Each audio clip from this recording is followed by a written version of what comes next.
ఒకవేళ బీఆర్ఎస్ అధికారంలో ఉంటే పుష్ప సైన్మా ఇన్సిడెంట్ జరిగితే ఏమైతుందిరా?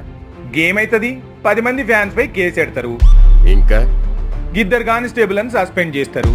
మరి చనిపోయిన మహిళకు గా రేవతి కుటుంబానికి 1 లక్ష రూపాయలు ప్రకటిస్తుండే.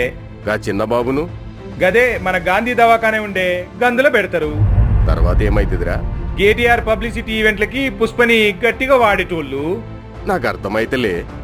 మన తెలంగాణ గాంధీ ఏమాయిరా? ఇప్పుడు మాయల పకీర్ గానితో పనేందిరా? మరి తెలంగాణ భాషని ఎగతాళి చేసే సైన్మా వాళ్ళ సంగతి తేలుస్తా అన్నాడుగా. మరెవరు తెలుస్తుర్రు? రేవంత్ అన్న, కేసీఆరా, కేటీఆరా? ఔరబాయ్, తెలంగాణ మహిళ ప్రాణాలు పోతే అల్లు అర్జున్ని జైలుకు పంపిందెవర్రా? మంచి మాట చెప్పినావు. నికార్సైన తెలంగాణవాది ఎవరంటే మన రేవంత్ అన్నేరా.